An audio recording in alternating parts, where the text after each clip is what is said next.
¿Qué tal? Muy buenas noches. Yo soy Genaro Lozano y esto es Punto y Contrapunto de lunes. Ya estamos de regreso. ¿Ya escuchaste los millonarios spots de los partidos políticos? ¿Ya viste algún joven candidato bailando en algún mitin o alguna suspirante a gobernadora o a gobernador amenazar a la autoridad electoral? Las campañas para este 2021 llevan apenas una semana oficialmente, pero muchos ya queremos que se acaben. ¿Cómo evalúa la mesa los temas y el arranque electoral en México? Una vez más, el Senado de la República incumplió con el mandato de la Suprema Corte de aprobar la regulación de la marihuana en México. El senador Ricardo Monreal dijo que es muy probable que la iniciativa se discuta hasta septiembre, pero no es tan sencillo. El Senado necesita un nuevo permiso de la Suprema Corte. ¿Qué ocurrirá con esto? ¿Habrá o no una nueva prórroga? Y el presidente López Obrador anunció que en mayo iniciará la vacunación contra la COVID-19 para personas mayores de 50 años. El país ha recibido ya casi 15 millones de dosis de distintas vacunas, mientras estamos en la antesala de lo que podría ser una tercera ola de contagios. ¿Cómo va la vacunación en México? ¿Qué pasa con las y los médicos privados? Quédate con nosotros que ya empieza la mesa esta noche. Esto es Punto y Contrapunto. Ya estamos de regreso.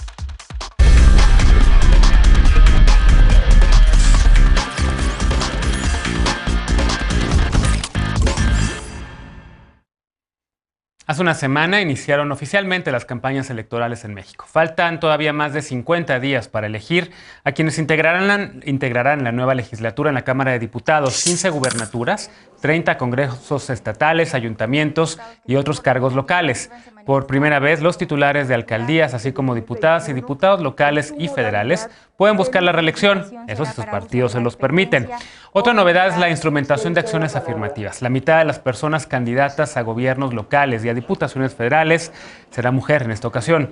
Además, integrantes de grupos vulnerables como indígenas, afromexicanas, de la diversidad sexual o con discapacidad también fueron postulados. El Consejo General del Instituto Nacional Electoral, el INE, que aprobó casi 4,000 candidaturas, detectó casos de incumplimiento y canceló el registro de 35 personas que no pudieron demostrar su ascendencia indígena.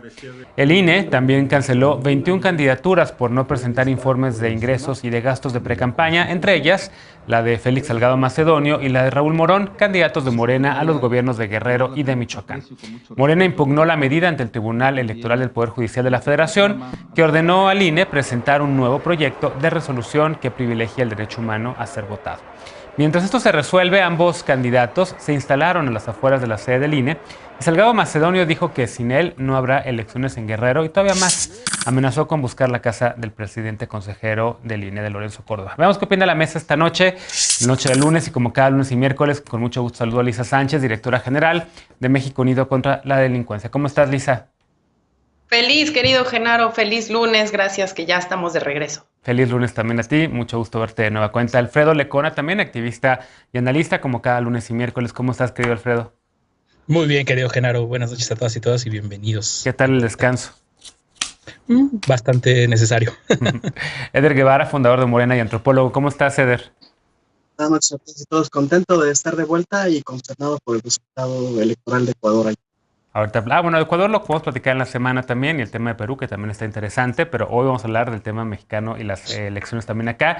Y hoy recibimos con mucho gusto a Ana Montaño, feminista y activista y amiga de este espacio. ¿Cómo estás, Ana? Bien, gracias, contenta de estar de nuevo por acá. Bienvenida.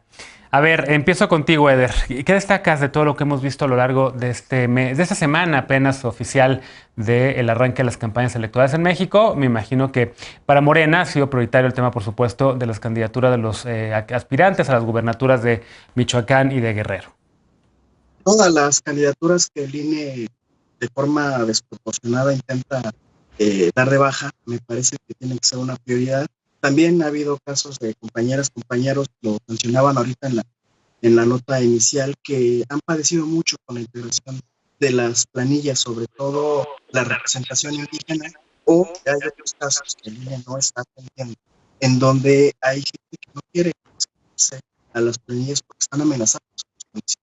Y entonces las planillas se entregan completas con titulares, no con suplentes. Yo conozco al menos 3 casos así. Y el INE, en vez de investigar qué está sucediendo ahí, por qué no se están completando, las cancela, amenaza con dar de baja esos registros por completo. Es un problema de seguridad que se tiene que atender. Y el instituto no está, ni el instituto ni los institutos locales están atendiendo. Me parece que la medida que toma el Tribunal Electoral era predecible, o sea, hay una sanción que se tiene que cumplir, hay una falta administrativa que cumplió, que varios candidatos, 21 candidatos, candidatas, cometieron, entre ellos estos 2 candidatos a gobernadores, y por supuesto que tendría que haber sanciones, y si pese a las sanciones y a la posibilidad de entregar el informe de gastos de precampaña, siguen sin atender, siguen sin hacer caso, pues entonces ya podrían ser sanciones más severas, pero de inmediato que les hayan cancelado el registro fue un exceso, es un desgaste innecesario, y como bien decías, en vez de que estén haciendo campaña, las candidatas y candidatos están ahorita en plantón permanente en el INE, exigiendo que se respete el derecho de votar y ser votados de toda la ciudadanía. Entonces, por el otro lado, de la oposición ni hablar, no hay propuestas, no hay perfiles, está muy chafa su campaña, le están apostando a un rollo dislocado en los distritos, en los estados, en las alcaldías, y cada candidato le está metiendo de la oposición un dineral a sus campañas en territorio. Hay este contraste, en efecto, Alfredo. Morena está, digamos, en una pugna con la autoridad electoral, mientras que la oposición tratando de encontrar un mensaje coherente y un mensaje que le ayude a ganar votos para la gente. ¿Qué destacas tú de este arranque de las campañas oficialmente? Pues de entrada yo coincido con el asunto de la oposición o la pseudo-oposición, porque aquí lo hemos dicho varias veces, ahorita sí hay una carnicería electoral y una guerra de dichos y campañas sucias y demás, pero al momento en el que se les necesitó, que se necesitó una oposición articulada que pudiera defender tantos excesos, que pudiera poner temas de derechos humanos prioritariamente, que no aprobaran todos los nombramientos que mandaba el presidente, pues no se comportaron así. Entonces ahora lo que intentan construir en medio de todo esto, pues suena demasiado pobre, y creo que en general ese es el estado que guardan las campañas de este proceso electoral.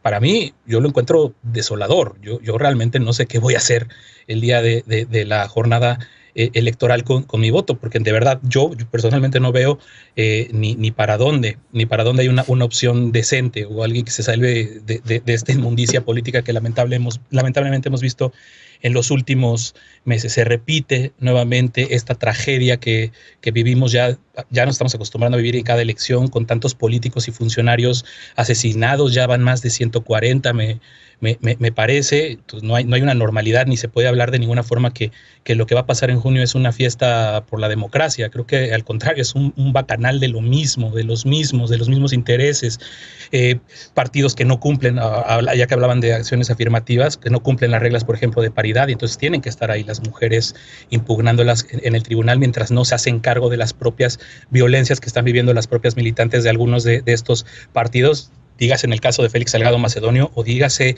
con el caso de mujeres que han sido asesinadas, mujeres que, como lo denunciaba Eufrosina Cruz, no se les atiende o no son parte de la vida pública hasta que son asesinadas, y no se sabe lo que se estaban enfrentando en sus comunidades. Y pues creo que la cereza de este amargo pastel, pues a un violador amenazando a consejeros electorales mientras simulaban esta patético evento del funeral de Lorenzo Córdoba afuera del INE, con la venia del presidente de Morena, con el presidente de Morena ahí viendo, participando de ese evento, Mario Delgado. Y pues lo de siempre, el dinero bajo la mesa, corriendo a raudales sin que la autoridad se dé cuenta, y a estas personas impresentables de todos los partidos políticos buscando cargos casi en su mayoría en las gubernaturas, ¿no? Ni para dónde hacerse. Y mira, y al respecto, Lisa, hay un tuit de la secretaria de Gobernación, Olga Sánchez Cordero, quien la tarde de este lunes, escribió: como secretaria de Gobernación, hago un enérgico llamado a mantener las diferencias dentro de la legalidad y el respeto mutuo, tanto a instituciones como a servidores públicos, y dirige su mensaje al INE y al partido Morena. Creo que tiene evidentemente un destinatario muy, muy claro, ¿no? Totalmente. Bueno, creo que este arranque de campañas ha tenido una centralidad muy importante, el conflicto de las candidaturas de Guerrero y Michoacán, y en ese centro está pues justamente el conflicto del que ya hablaban tanto Eder como Alfredo entre pues el movimiento hoy mayoritario en México, Morena, contra la autoridad electoral. pero pues efectivamente, aunque este tuit tiene también como el destinatario muy claro, pues lo que vimos hoy justamente con este tema de las agresiones lanzadas también por el otro candidato perteneciente a ese movimiento, pues deja mucho que desear algunas reacciones de los líderes de los partidos, ¿no? Desafortunadamente en este caso, aunque tiene destinatario, por lo menos es un mensaje un poquito más claro y contundente a mantenerse dentro de los límites de la legalidad, ¿no? Así el que dio, por ejemplo, Ricardo Monreal, que consideró esto una reacción natural, o Mario Delgado, que guardó pues un silencio sepulcral pese a que los medios filtran que estaba presente en el meeting en el que se dijeron estas declaraciones. Pero déjame salirme un poquito, Genaro, como de este conflicto entre estos dos, porque creo que hay cosas que se están documentando en algunos esfuerzos bien valiosos, y yo aquí quiero reconocer a nuestra ex colega panelista Fernanda Caso por el análisis que está haciendo en redes sociales todos los días sobre lo que sucede con las campañas electorales, porque creo que ella lo que está trayendo son cosas que se van muy desapercibidas y que son igualmente desafortunadas o que tendrían que llamar nuestra atención, como por ejemplo el llamado que está haciendo pues desde el púlpito la Iglesia a la verificación de los perfiles de los candidatos para que la gente vote por aquellos que han estado públicamente a favor de la vida, por ejemplo, en lo que es una clara violación no solo de las leyes electorales, sino también del marco constitucional mexicano, que no puede permitir ni la interferencia de la Iglesia en estos asuntos políticos, pero menos que sea para coartar el derecho de las mujeres, que en varios puntos, ¿no? Pero ya en algunos estados ya no solo es pues una aspiración, sino es una realidad, y eso lo encuentro lamentable. O el hecho, por ejemplo, también de que en algunas candidaturas a nivel municipal pues haya denuncias, por ejemplo, contra un candidato del PES que fue secretario o fue funcionario del gobierno de Tijuana y que tiene ahí procesos pendientes por la tortura de policías, por ejemplo, ¿no? U otros conflictos internos a nivel del partido, como sucede en el caso de Baja California con la designación de los candidatos y la potencial renuncia a una senadora de la mayoría morenista precisamente por estas desavenencias. Entonces, aquí, pues nada, felicitar y agradecer, porque este tipo de esfuerzos justo nos hacen voltear a ver hacia otros lugares más allá de este conflicto magnificado entre pues algunos personajes y sobre todo este desafortunado personaje Félix Salgado Macedonio. Invitemos pronto a Fer Caso justo para que nos hable de Latitud 312, que es como le llama ella a este proyecto de todos los días en su cuenta de Twitter y en la página web que hizo para ello, pues nos da un resumen de los temas más importantes electoralmente hablando en México. ¿Cómo lo ves tú, Ana? Y sobre todo, no sé si te quieres referir a las reacciones que ha habido en Morena, ese silencio sepulcral al que se refería Luisa, o pues la normalización de la violencia de Ricardo Monreal con el tema de Félix Salgado Macedonio. Bueno, primero sí también comentar lo que decía Lisa, que pues yo creo que los medios, y lo hablábamos desde el programa pasado, que me tocó también estar acá, pues la narrativa que hay dentro de los medios suele pegarse al tema pues escandaloso y lo que más vende, que no quiere decir que no sea importante. Sin embargo, se dejan de lado un montón de otros temas, como ya lo mencionaba Lisa, y que probablemente tengan un impacto democrático pues más importante, y que por lo menos a nivel estatal pues pueden tener mucha relevancia, ¿no? En el caso de pues este conflicto que está habiendo entre INE y Morena, pues bueno, yo creo que de fondo es claro que el Instituto Nacional Electoral está teniendo una actitud muy parcial con las decisiones que está tomando desde el Consejo General de manera objetiva, y creo que cualquier persona que quiera ser objetiva en el tema lo reconoce. La verdad es que sí hay un asunto que tiene que ver con la parcialidad, con cómo algunas candidaturas se revisan de una manera y otras de otra, ¿no? Lo que ya mencionaba Eder, la desproporcionalidad, y lo que justamente argumentó el Tribunal Electoral del Poder Judicial de la Federación, en términos de que pues hay una desproporcionalidad en las sanciones que está imponiendo, ¿no? Sin embargo, también, y como simpatizante de Morena y persona activa en estas campañas electorales a favor de este partido, pues la verdad es que sí es muy lamentable que pues el tema de Félix Salgado Macedonio se haya dejado crecer a este momento. Las declaraciones que hace hoy afuera del instituto son pues impresentables, indefendibles, ¿no? Yo creo que nadie que tenga alguna pequeña vocación democrática podría hacer una defensa de esto, ¿no? No quiere decir que sea correcto, pero para eso hay vías institucionales. Y finalmente yo creo que si el señor cuenta con el apoyo popular, que es claro y que se ha visto también que así es, aunque haya quienes lo lamentemos, pues bueno, ya habrá de demostrarlo en su momento, ¿no? Pero la verdad es que no hace más que dañar tanto al proceso electoral, al partido Morena y pues al trabajo de un montón de ciudadanas y ciudadanos que llevan mucho tiempo construyendo este partido y este movimiento y que ahora pues eso es lo que está en la prensa en vez de la serie de pues de campañas que estamos teniendo, ¿no? Y los temas de violencia política de género, que era lo que mencionaba también Lecona, ¿no? El tema en Oaxaca de Ivonne Gallardo que fue asesinada, y que pues son temas que tendríamos que estar viendo mucho más y revisando más que estos dimes y diretes, ¿no?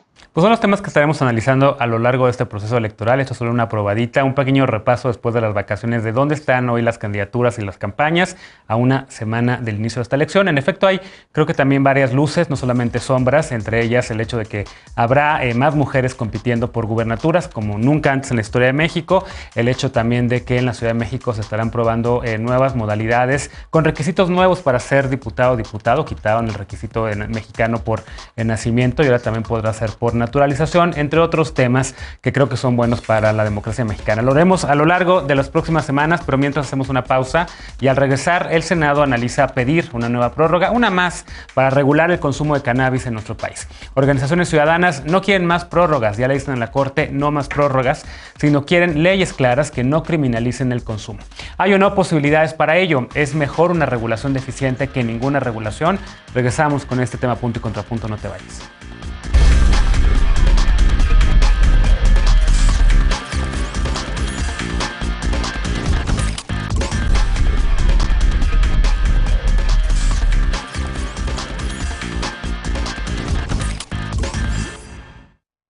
Estamos de regreso en Punto y Contrapunto. En marzo pasado, la Cámara de Diputadas y de Diputados aprobó la Ley Federal para la Regulación del Cannabis, una ley considerada por colectivos a favor de la regulación como criminalizante y que vulnera los derechos de las personas consumidoras, así como de las comunidades campesinas productoras.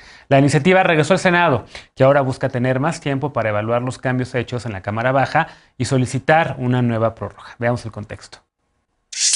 El Senado planea solicitar a la Suprema Corte de Justicia de la Nación una nueva prórroga para regular el consumo adulto de cannabis en nuestro país. El próximo 30 de abril termina el periodo ordinario de sesiones. Ese día también vence la tercera prórroga otorgada por el máximo tribunal para regular el consumo adulto de cannabis. En 2019, la Suprema Corte determinó que prohibir el consumo de cannabis afecta el libre desarrollo de la personalidad y ordenó al legislativo eliminar la prohibición del consumo y regular las acciones necesarias para acceder a la sustancia. Luego de 3 prórrogas otorgadas por el máximo tribunal, en diciembre de 2020 el Senado aprobó la creación de la Ley Federal para la Regulación del Cannabis. El 10 de marzo, la Cámara de Diputados, como Cámara Revisora, aprobó el dictamen, pero con varios cambios. Organizaciones impulsoras de la regulación señalaron que favorecía a la industria privada y no a las comunidades agrícolas que cultivan la planta, y que además sigue criminalizando a las personas usuarias, pues solo modificó las cantidades de posesión toleradas para consumo personal y aquellas consideradas narcomenudeo.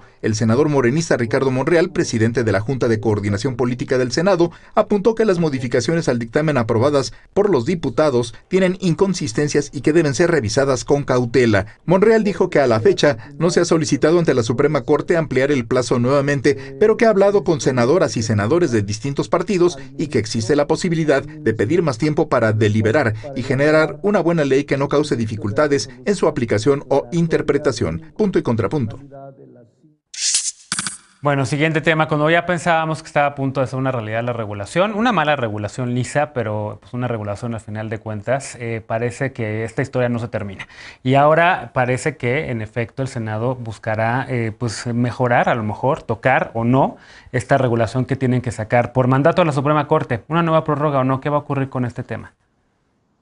Estuve así de jubilarme, que eso es lo peor, ya después de 10 años de estar trabajando este tema, con doble sanción en Senado, en diputados, todo ya solo para discutir la letra finita de un puñado de artículos y resulta que no, y parece que me lo van a aventar a septiembre. Y si eso pasa, la verdad es que lo más importante aquí hay que decir es que si la Corte vuelve a dar una prórroga y genuinamente se materializa la amenaza del legislativo de que la Corte no tiene dientes para sancionarlos y lo que concluya y la inconstitucionalidad que encuentre en la ley les da igual, pues el mensaje ya no solo es malo porque no vamos a tener regulación de cannabis, sino también porque no vamos a tener autoridad con Suprema Corte con autoridad, ¿no? Una corte de chocolate, como dicen algunos activistas, ¿no? Pues sí, y eso es terrible como para el equilibrio democrático en México por muchísimas razones. Pero bueno, para entrarle un poquito más al detalle del chisme de lo que no me dejó retirarme, creo que hay dos cosas aquí bien importantes. Una es que efectivamente en el Senado pues, están molestos porque diputados les corrigió la plana y porque en ciertos aspectos efectivamente pues empeoraron el dictamen, ahora nuevamente minuta, ¿no? Cosas que les quitaron y que sí estaban bien y que salieron bien de origen del Senado, pues el hecho de que este mercado tuviera un regulador propio, que fuera el Instituto de Regulación y Control de Cannabis, y que ahora se lo dan a CONADIC. Ya hemos dicho muchas veces aquí, CONADIC no tiene, la Comisión Nacional contra las Adicciones no tiene ni los recursos, ni la experticia, ni las facultades legales para ejercer de regulador de un mercado y sobre todo de una actividad económica. Otra de las cosas que le empeoraron, y ahí fueron nuestros queridos amigos de la bancada del PAN, elevar la edad de consumo a 25 años, lo cual le introduce pues una discriminación adicional porque ni el alcohol ni el tabaco tienen esas edades para poder consumirse, o el hecho de que no se quitó, por ejemplo, que ese fue un error del Senado, la obligación de contar con un permiso sanitario para poder empezar a hacer autocultivo en casa de las 6 plantas permitidas. Pero hubo otras cosas que sí corrigió Cámara de Diputados, como el hecho de que del Senado salió una ley que estaba sancionando con más años de cárcel la posesión que supone el narcomenudeo versus la que supone el narcotráfico. Todo ese delito de posesión simple está todo mal y tendría que haberse eliminado, pero bueno, una de las contradicciones encima de que no eliminó la posesión simple era que sancionaba peor lo más pequeño que lo más grande, y eso sí se corrigió en la Cámara de Diputados. Y la última parte del chisme es que parecería también que ahorita lo que tenemos es un conflicto entre Monreal y Menchaca. Menchaca es el presidente de la Comisión de Justicia en el Senado de la República, y que no le van a dejar salirse con un triunfo de una ley que efectivamente está mal y que sí ya se dieron cuenta que beneficia a la iniciativa privada por encima de lo demás. Entonces, de ahí que se esté trabajando. Es cierto, ya se abrieron algunos canales de colaboración en el Senado de la República para mejorarlo, pero yo finalizaría simplemente diciendo, en vez de prórroga, usen los 18 días que tienen de periodo ordinario de sesiones para poder ahorrarle los trámites, pasar esto a discusión y votación en las dos cámaras, porque ya solo se tiene que discutir en lo que no estuvieron de acuerdo, y perfectamente podemos salir antes del 30 de abril. ¿Coincides con esta lectura, Ana? ¿Y qué está pasando con Morena? Porque, bueno, alguien como Ricardo Monreal, que pues tiene mucho control de la agenda legislativa del Senado completo, pues yo pensaba que él tenía como aspiraciones después del Senado de ser una figura de izquierda, y pues parece que está deteniendo todos los temas progres, ¿no? Yo creo que puede ser leído de dos maneras, porque esto que comentaba Lisa, ¿no? De que este dictamen, pues bueno, al menos la argumentación que le está haciendo desde el Senado es que pues tiene toda la, digamos, la intención, esta solicitud de prórroga, que estoy de acuerdo con Lisa, que deberíamos más bien estar pensando en cómo acelerar el proceso en estos días que restan del periodo ordinario de sesiones, pero en este caso él lo que argumenta es que pues hay que mejorarla, ¿no? Entonces, bueno, no se está oponiendo principalmente. Sí estoy de acuerdo, y ha habido muchos otros temas, ¿no? Y de por sí, pues bueno, la renuencia a pues tratar todos los temas que tienen que ver con la interrupción legal del embarazo, etcétera, una serie de temas que podrían estarse debatiendo en el legislativo, pues no se ha llevado a cabo, y estoy de acuerdo con este comentario de que pues la agenda progresista no está siendo prioritaria. Sin embargo, ya lo hemos comentado en otras ocasiones, pues bueno, la agenda de Morena y la agenda del presidente pues tiene más que ver con las transformaciones, digamos, de fondo, ¿no? Lo cual no excusa los temas de libertades y de derechos, pero digamos, mi lectura es que de esta manera es como estamos revisando la agenda legislativa, y por eso es que se ha puesto en ese sentido, ¿no? Yo creo que igual a partir del próximo periodo de sesiones legislativas vamos a poder ver un poco más un avance, ¿no? También seguramente los tiempos electorales han influido mucho en estas decisiones de la agenda, y pues ojalá que así sea. Seguramente quienes tenemos estas causas estaremos empujándolo. Pero refiriéndonos principalmente a este tema de la cannabis y de la regulación, pues bueno, creo que sí, a mí sí me parece importante. Había por ahí algunas personas que se dedican, activistas a este tema, particularmente Sara Snap, por ejemplo, que decía, pues ya como está, ya lo importante es sacarlo, ¿no? Yo sí creo que esto puede poner en riesgo pues los derechos humanos de las personas, ¿no? Por la criminalización a la que se someten, que ya le explicaba Lisa con mucha claridad. Y también en la parte de que se privilegia al sector privado, y eso sí creo que muy difícilmente va a poder retrocederse. Entonces, mi postura sería no aprobarla como está, ¿no? Buscar hacerlo en los próximos días, y además sabemos que hay mecanismos legislativos para aprobar iniciativas cuando es la voluntad política de hacerlo, sí. y pues no aprobarla, digamos, como está, pero tampoco creo que pedir la prórroga sea lo más sano, porque pues precisamente ya es un tema pues muy discutido, y que yo creo que ya se tiene que sacar, y que es importante aprovechar, pues es el último periodo de esta legislatura, entonces De acuerdo. es importante que se haga de esta forma. Es que en efecto, Lecona, el tema, digamos que rebasan, no solamente es el tema de cannabis, sino que incluso compete, ya lo decía Lisa, ya lo mencionaba también Ana, pero el que el Senado ahora está cayendo, digamos, en esta omisión, no está cumpliendo con su trabajo y le pasa la bolita o le podría pasar la bolita otra vez a la Suprema Corte de Justicia para una nueva prórroga, pues en efecto, indicaría que algo está pasando con el equilibrio de poderes, ¿no?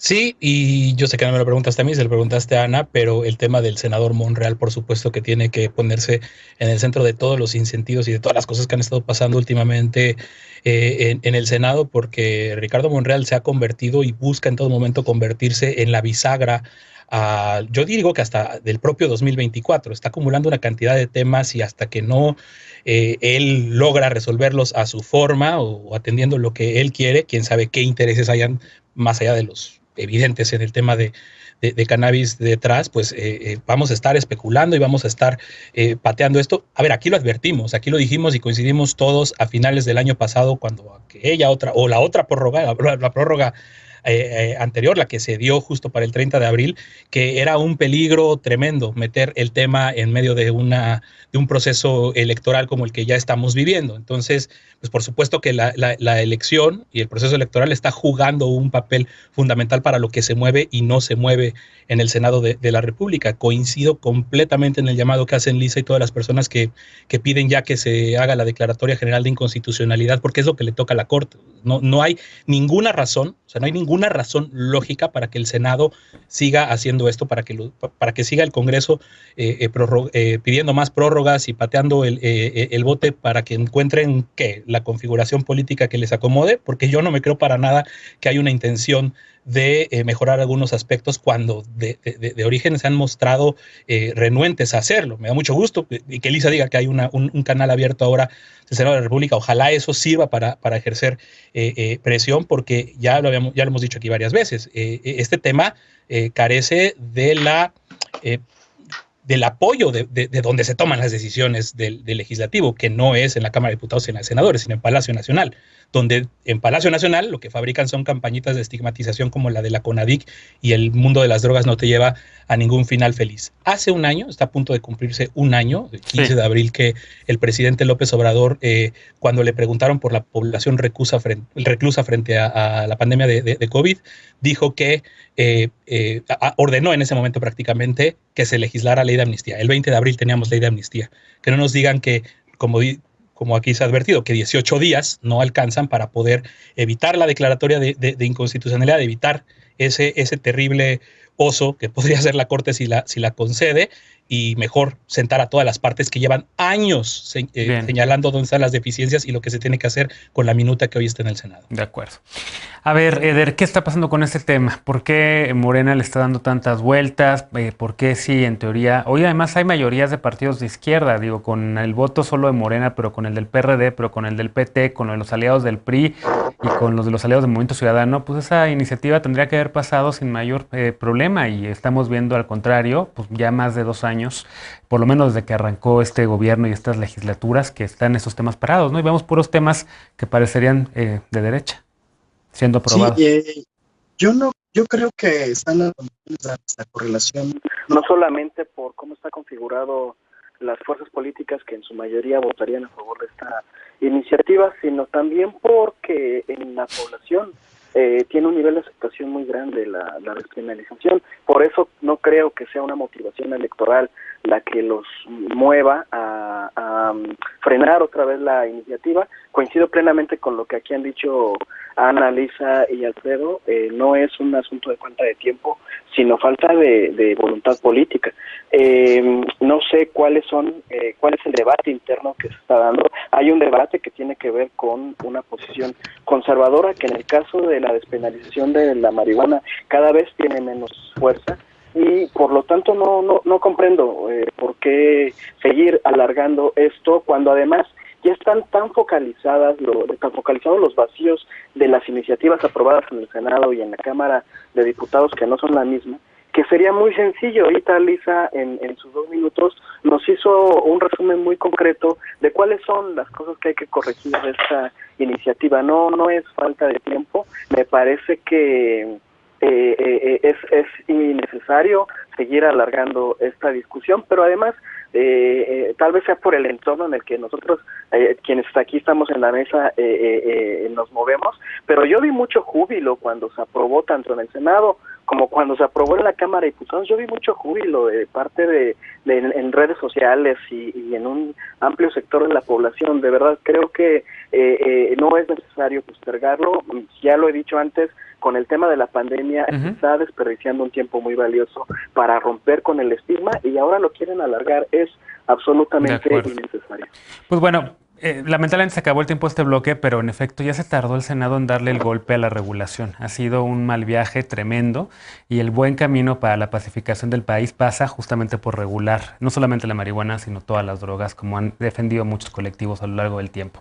Hacemos una pausa y regresando de esta, en México se han aplicado más de 11 millones de dosis de diferentes vacunas contra la COVID-19. Esta mañana el presidente López Obrador anunció que a fines de mes empezará la inmunización de personal docente y de personas que tienen de 50 a 59 años. ¿Cómo va la estrategia de vacunación? ¿Con rezagos o no? Veremos cómo lo ve la mesa cuando regresemos a Punto y Contrapunto.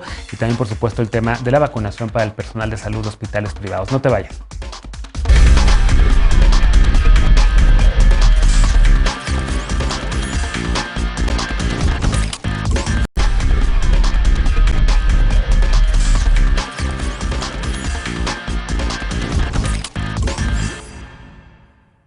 Estamos de regreso en Punto y Contrapunto para el último bloque de la noche. Aunque todavía falta que unos 5 millones de personas adultas mayores reciban la segunda dosis de vacunación contra COVID-19, el presidente López Obrador dice que hay dosis suficientes para que la inmunización se complete el próximo 20 de abril. Además, iniciará la vacunación de personal docente y de quienes tienen entre 50 y 59 años. Veamos el contexto. En México se han aplicado 11.400.000 dosis de vacunas contra la COVID-19. De ellas, 2 millones de personas han recibido el esquema completo de inmunización. Del 1.100.000 trabajadores de la salud de primera línea, 69% han recibido el esquema completo. El viernes, personal médico del sector privado demandó en Palacio Nacional un plan para recibir la inmunización. El presidente López Obrador dijo que ya está planeada la estrategia y les pidió esperar. 8.7 de las 14.4 millones de personas mayores de 60 años que hay en México ha recibido al menos la primera dosis. El mandatario federal ha dicho que la prioridad de su administración es vacunar a las personas adultas mayores para prevenir un repunte de contagios y que hay las dosis necesarias para concluir este proceso el 20 de abril. Entre el 15 y el 20 de abril iniciará también la inmunización del personal docente de escuelas públicas y privadas y de las 12.7 millones de personas que tienen entre 50 y 59 años. Esto permitirá reiniciar gradualmente las clases en las entidades que estén en semáforo verde. Previo al periodo de Semana Santa, el presidente López Obrador advirtió sobre una posible ola de contagios. Según datos oficiales, las hospitalizaciones han bajado. La ocupación es del 30% o menos en 31 entidades y del 19% en el caso de camas con ventilador. Actualmente, 8 estados están en semáforo verde y 19 en amarillo. El gobierno de la Ciudad de México reportó que el fin de semana aumentaron las hospitalizaciones y las solicitudes de la prueba para detectar COVID-19, pero que aún es pronto para evaluar el impacto del periodo vacacional. Punto y contrapunto. Bueno, tercer tema a discutir esta noche. Alfredo, evidentemente es una invitación para hacer un resumen o un balance sobre cómo va la pandemia en el país, pero evidentemente también creo que el tema más polémico y más importante tal vez que ha ocurrido en los últimos días ha sido el de la vacunación para el personal de salud de hospitales privados, que ha sido tema recurrente en la mañanera y que todavía no han inoculado. ¿Cómo lo ves? Y haz un balance también, por favor, de lo que ha pasado desde hace 2 semanas que salimos nosotros también fuera del aire para un descanso. Híjole, sí. Bueno, primero que nada, mostrar la solidaridad y creo que enunciarla, la solidaridad con todo el personal médico de ambos sectores, privado y público. Ahora que el sector privado enfrenta esta embestida silenciosa, ominosa, en la que se está evitando inmunizarles a todos y a todos ellos, hay que recordar que el personal médico, cuando hablamos de personal de salud, están los camilleros, están las enfermeras, está el personal de limpieza en los hospitales y sobre todo están, o no sobre todo, pero también están los médicos a quienes muchas personas a veces recurrimos de primera instancia, que hemos hablado de lo precarizado que es el acceso a la salud, como los médicos que están en las farmacias, que están ahí 24 horas o en un horario determinado atendiendo a la gente que están expuestos también al virus y por quienes no se explica de verdad uno esta negativa del gobierno a vacunarles, a considerarlos como parte esencial de lo que vamos a enfrentar. Y ahí está el énfasis de lo que vamos a enfrentar, donde nos tenemos que detener. Porque como pasó en diciembre, como debimos de haber aprendido en diciembre, después de este desplazamiento que hicieron muchas personas a lugares turísticos a pasar la Semana Santa, es evidente que viene un repunte de contagios. Ya lo estamos viendo. Las cifras del fin de semana son sumamente preocupantes. Ya otra vez números arriba de los 2,000 fallecimientos reportados en un día. Estamos realmente frente a lo que pues no podemos decir una tercera ola, no se puede decir una tercera ola, nos decía el doctor Jaime Sepúlveda la semana pasada, porque pues aquí realmente ha habido una sola ola sostenida con distintas variantes, nunca alcanzamos ningún pico, o sea, no podríamos distinguir de la primera y de la segunda para entrar a lo que sí vamos a entrar, que es un repunte de contagios naturalmente por lo que vimos en Semana Santa, y en medio de todo esto, pues esta negativa y esta discriminación hacia el personal de salud, que yo de hecho digo es inconstitucional. Y hablando de Jaime Sepúlveda y de hacer un balance del manejo de la pandemia, hoy por fin se ha presentado este informe que encargó el panel independiente de la Organización Mundial de la Salud a un grupo de expertos que comisionó a expertos en distintos lugares del mundo para analizar cómo han actuado los gobiernos de las naciones del mundo frente a la pandemia. Y es brutal el caso de México. Esto es, insisto, un estudio que fue encargado por la Organización Mundial de la Salud. En una muestra de 39 países, México ocupa el cuarto lugar de exceso en mortalidad, con aproximadamente 43% más de muertes en 2020. Y siempre se nos dice, ¿no? Pues que las condiciones del país, es que están muy gordos, es que la diabetes, es que las comorbilidades, sí. Pero este estudio precisamente trata de hacer una comparación de la tasa de mortalidad de México con otros países semejantes en población y condición económica. Y según este estudio encargado a la Organización Mundial de la Salud, estamos hablando de algo así de 190,000 muertes que se pudieron haber evitado si el manejo de la pandemia hubiera sido responsable, si hubiera sido eficaz y si se hubiera escuchado tantas alertas que se le dieron a este gobierno que pues no cambia la estrategia frente a lo que estamos. Y también, Ana, en varios estudios, también México está entre creo que es el lugar del mundo con el mayor número de personal médico fallecido por la COVID-19, ¿no? El primer lugar, en efecto. Hay en redes sociales una campaña que llevan varias médicas y médicos, vacunas para todo el personal de salud, incluidos desde dentistas también, por supuesto, porque aunque no estén atendiendo COVID, pues están muy expuestas y expuestos, odontólogos y odontólogas, pues a un contagio. Personal de hospitales que también atienden COVID, por cierto, los privados, porque también había por ahí un acuerdo supuestamente al inicio de la pandemia en donde hospitales privados iban también a dedicarse a estos temas. ¿Cómo lo ves? ¿Y por qué está esta polémica? ¿Por qué no se quiere vacunar a personal de hospitales privados?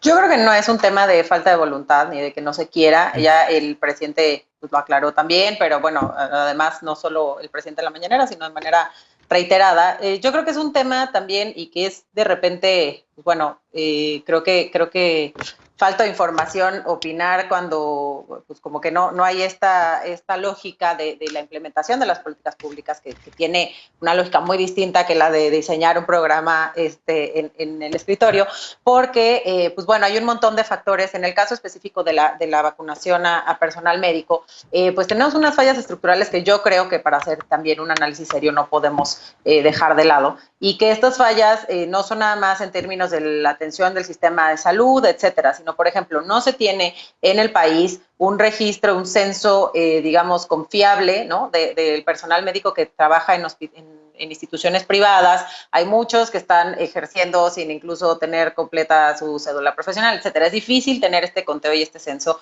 Yo creo que ese es el esfuerzo que se tiene que hacer desde el gobierno federal y que es lo que seguramente está planteando el presidente Andrés Manuel López Obrador. Pero, por ejemplo, hay muchísimo personal médico en hospitales privados que también están en hospitales públicos, ¿no? Entonces, toda esta diferenciación, el hecho de si los dentistas y las dentistas tienen o no más riesgo que otras y otros oficios, ¿no? Por ejemplo, yo creo que sí son de repente pues especulaciones que se hacen y como deseos ahí que se tienen dentro de redes sociales, pero que sí es importante que se revise de una manera pues muy seria y de acuerdo completamente en que el personal de salud de primera línea, tanto de hospitales públicos como privados, tiene que ser una prioridad para la vacunación. Sin embargo, insisto, yo creo que las fallas tienen que ver con este tipo de censos. No, insisto, nuevamente, no es que eso sea excusable, pero sí hay que irnos a las razones de fondo y no a pensar que hay algún tipo de negación, porque creo que no es el caso.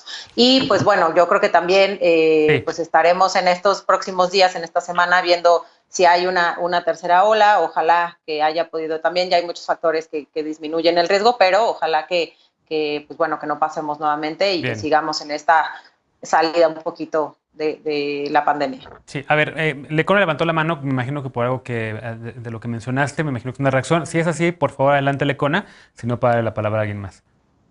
Sí, que yo no creo que para nada sean cuestiones de una campañita de Twitter. Es la realidad que están viviendo los médicos y hay que escucharlos, Ana, ya que tú das la recomendación de acudir a la información, hay que escucharles, porque justo estos censos que han estado pidiendo desde hace meses son los que la autoridad no ha querido hacer. O sea, está la historia ahí de cómo se intentaron acercar para tener un primer censo, para tener lineamientos, para poder hacer esto. Y hoy la respuesta es no, punto. No hay justificación. Invéntense las que. Esa respuesta no sé dónde la ninguna escuchaste. justificación. No sé dónde escuchaste esa respuesta. De la vocera del movimiento, de los que estuvieron en Tlalpan. Ella dice que dijo que no. Bueno, yo escuché al presidente que dijo que se iba a plantear una estrategia y les pidió paciencia. Bien. Pues hay que escuchar más. No, sí, se escucha, pero tú hablas de la respuesta del gobierno, pues es esa. Eder, ¿cómo lo ves tú? Campañas en Twitter. No nada más está el tema de las vacunas, la vacunación para el personal de hospitales privados, también está el tema de que se están recibiendo más vacunas, de que ya en algunas alcaldías se está avanzando hacia la segunda dosis, en Iztapalapa y otras dos más, las primeras que también hace más de un mes empezó la vacunación, ya recibieron su segunda dosis. Esta semana también ya hay otras 3 o 4 alcaldías, me parece que también, entre ellas Miguel Hidalgo y Azcapotzalco, que ya van también con la segunda dosis. Programa Nacional de Vacunación, pues que ahí va. Sí, no hay, va muy bien, está haciéndose con mucha organización, con mucho orden, con mucha responsabilidad. Ha habido algunas campañas en estas 2 semanas de desprestigio, este montaje en donde supuestamente, que picaron a un señor y no le pusieron la vacuna, por ejemplo. Hay acciones que buscan desacreditar una campaña que se está llevando de manera muy responsable con el ejercicio de los gobiernos, de los 3 niveles de gobierno. Entonces, a mí me parece que va bien el proceso. Si se trata de ponderar sectores de la sociedad, pues también están el sector de las personas que recogen basura, que no han dejado de trabajar durante todo este año de pandemia y que también están en mucho riesgo. A todas las personas, a todo el personal médico de primera línea, estén en hospitales privados o públicos, se les vacunó. La exigencia ¿privados? De personal privado, sí, claro, a los privados que están pidiendo es para médicos en general, igual que dentistas, etcétera. Sí creo que es importante que se les vacune, pero es igual de importante que se vacune a otros sectores. Y pues lo que dice el presidente López Obrador, que jamás dijo que no, insistió un montón en que no es que no se les quiera vacunar, sino que la logística para implementar estos mecanismos de vacunación y llevar a cabo una estrategia clara, pues impide ahorita vacunar a todo el personal médico, no solo más allá del de primera línea. Ahora bien, yo creo que aquí es muy importante el que podamos estar informando con mucha seriedad y con mucha objetividad cuándo son las campañas de vacunación, cómo se está llevando a cabo, cuál es el planteamiento. Al final, todas las personas de este país, a principios del año que entra, todas las personas vacunables, porque todavía no hay vacunas para menores de edad, pero todas las personas vacunables vamos a tener nuestra vacuna incluido el personal médico, incluido las personas que se dedican a recolectar la basura, todas las personas vamos a tener acceso a eso, solo hay que tener paciencia. El presidente en una de sus giras la semana pasada con el gobernador Alfaro, el gobernador le decía, oiga, necesitamos que ya vengan a Guadalajara. El presidente López Obrador dijo, sí van a ir, solo sean pacientes. Igual el sábado se escapó a un municipio zapatista el presidente a hacer un acto sin avisarle a las autoridades ni estatales ni locales, y las autoridades municipales también le decían, oiga, hay municipios de Puebla que ya tienen su segunda dosis y aquí no ha llegado la primera. Hay que estar atentos. Hay muchos lugares donde no ha llegado todavía la primera, muchos municipios en Oaxaca, otros lados, ¿no? Déjame escuchar a Lisa también, porque ya se acabó el día. Llevas 3 minutos hablando y no nos va a dar tiempo a escuchar a Lisa también. Por favor, Lisa. Dan, pues yo simplemente, primero, recomendarle a toda la gente que en la medida de las posibilidades se vacune, ¿no? Que en el momento en el que pueda sacar una cita y acudir a su puesto de vacunación lo haga, porque independientemente de los problemas logísticos que se han tenido y de aseguramiento de dosis suficientes o del despliegue de la estrategia de vacunación, pues también nosotros tenemos que creer en las vacunas y tenemos que salir a vacunarnos. Importante el tema de los médicos, independientemente de la primera línea o no de atención a COVID, porque, por ejemplo, creo que todas y todos los mexicanos tenemos a alguien cercano o en primero o segundo grado que ha dejado de tener algún tipo de intervención o tratamiento para otro padecimiento crónico, simple y sencillamente porque el sistema de salud está focalizado en dar respuesta a esta pandemia, que si bien es de las emergencias más importantes, ya hemos discutido muchas veces en esta mesa cuál es el impacto sobre padecimientos crónicos degenerativos que puede tener el hecho de que sigamos postergando la atención de todos los demás temas de salud por seguir metidos en este ciclo de contagios y recontagios, olas y más olas. Tercero, sí hay una importancia bien económica de la vacuna, más allá también de la posibilidad de detener los contagios, y es que puede elevar la actividad productiva de una manera como muy importante, e incluso las perspectivas de crecimiento de los países. Hay algunos casos en el Caribe, en nuestra región de América Latina y el Caribe, del Caribe hispanoparlante, en donde justamente se aseguraron 20 millones de vacunas en una compra. Se empezó un proceso súper agresivo de vacunación y eso tuvo como resultado que hasta las calificadoras en Estados Unidos dijeran hay un crecimiento prospectivo del PIB de este país, que es República Dominicana. Salió la nota en varios medios internacionales que depende altamente del turismo, como depende altamente del turismo México, por ejemplo, ¿no? Y que el hecho de que su esquema de vacunación se pusiera de manera rápida, muy expedita, se priorizara también la segunda dosis por encima de seguir expandiendo el esquema de vacunación a las primeras dosis, pues tiene un impacto de recuperación económica también muy importante. Entonces, simplemente a todos nos toca acelerarlo, a los productores, a los gobiernos, a la logística y a las personas que nos vayamos a vacunar para de verdad poder empezar a concentrarnos en todos los demás problemas que tenemos y poder retomar un mínimo de normalidad. De acuerdo, que sea ahora sí que la luz al final del túnel y que ojalá pronto, esperemos que ya muy pronto podamos vernos en el estudio como hacíamos el programa antes, porque también se les extraña la presencia, no nada más en la cámara, sino también aquí, por supuesto, presencial conmigo. Vamos a hacer una pausa, regresamos, de seguirnos cuidando también, por supuesto. Hacemos una pausa, al regresar, en la paparrucha de la noche, nos despedimos de las y los panelistas de este lunes. No te vayas.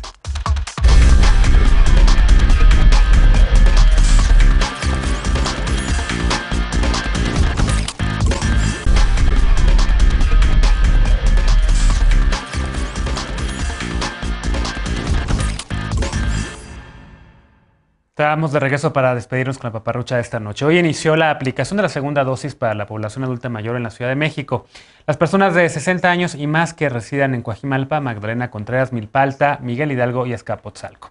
Pero recuerda, esto es solamente para quienes ya recibieron la primera dosis y mayores de 60 años. En grupos de chat circula un mensaje asegurando que quienes no pudieron vacunarse podrán recibir la vacuna en cualquier módulo, sin importar en qué alcaldía residan.